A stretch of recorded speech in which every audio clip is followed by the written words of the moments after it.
yun. Hindi pwede. Alam nyo ba ang gagawin? Hindi. Hindi pwedeng baliktarin. Hindi pwedeng 6, bawasan mo na ng 3. Hindi pwede. Nasa taas ang 3 eh. So 3, tanggalin ng 6. Ano kaya ang pwedeng gawin? Hindi, ganito. Sige, ano gagawin? May nakakaalam?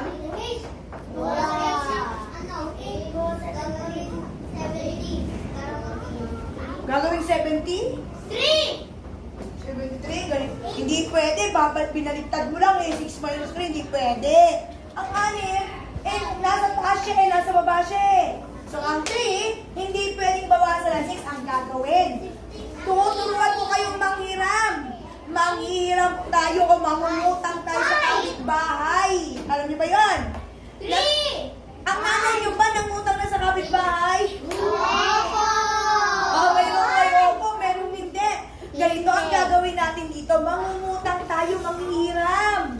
Si 3 may kapitbahay. Ang kapitbahay niya ay si 8. Kulang siya. Kaya manghihiram siya ngayon kay 8. Na yung 1 dito, ng 1. Ilalagay natin dito yung si 3. Ilalagay natin yung inutang niya kay 8. Ilalagay niya, mangungutang siya ng 1. Naging bilang yung 1 dito, katumbas nun ay 10. So, naging ano na yung bilang ng 3? Naging 13 na. So, 8 si 8, binawasan natin ng 1, magiging 7. Ayan na, si 7 na siya. Ano na siya, nangutang kasi? O, nangutang si 3. Kaya naging 7 na lang siya. So, 13 minus 6, pwede namang bawasan? Yes, pwede nang bawasan. Si 6, isipin mo muna si 6 para di kayo mahirapan. 6, 7, 8. Kasi di ba ang addition, subtraction, kabaliktad na niya ang addition ha? 6, 7, 8, 9, 10, 11, 12, 13. Ilan ito? 7.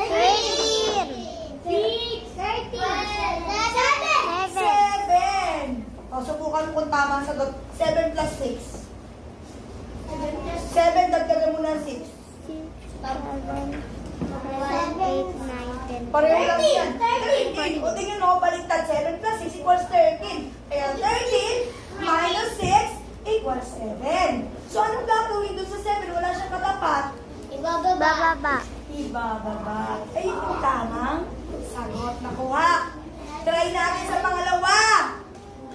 91 minus 4. Eh, anong gagawin natin? Si 1 at si 4 ay isusubtract natin. Kaya bang bawasan si 1 ng 4? Hindi. Hindi na naman pwede. Anong gagawin niya? Siya ay?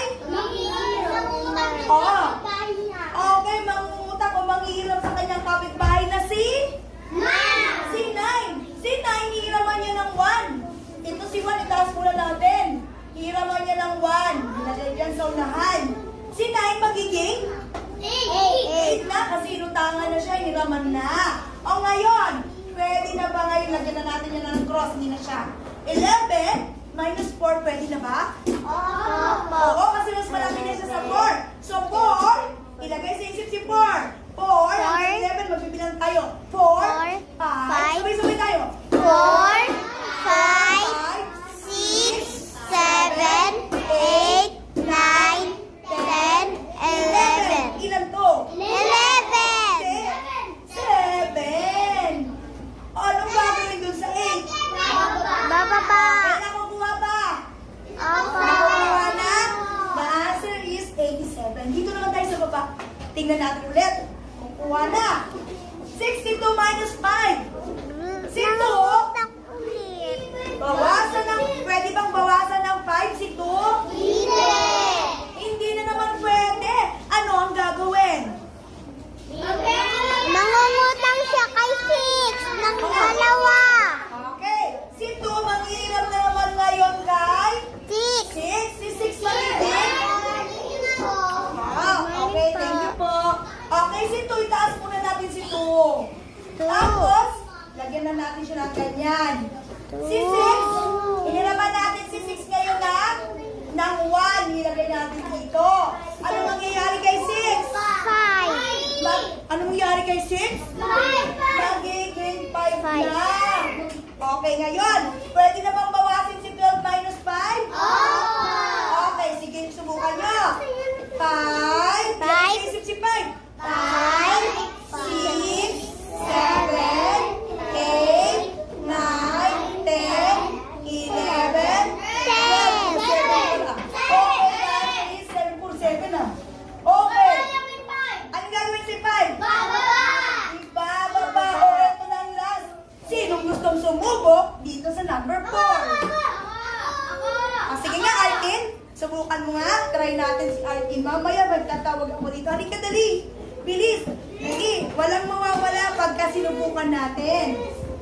Tingnan nyo, mag-solve din kayo sa inyong ano. Na natatakot pa. Natatakot pa si Arkin. Sinong hindi natatakot dyan? Na malakas ang loob, magsusol. Kaya na daw ni Arkin, tumayo na. Mamaya kayo, sige. Gawin mo, Arkin. Si 5 at si 8, pwede ba? Hindi. Anong gagawin mo? Yan. Tapos, anong nangyari dito? Gusto niya. Ang galing niya. So, 8. Magsimulan mo sa isip mo yung 8.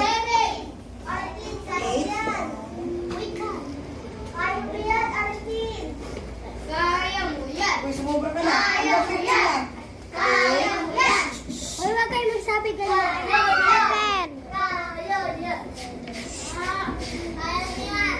Ilalagay sa isip si 8. Ilalagay sa isip si 8. Magbilang na dyan. Hanggang 15. 8.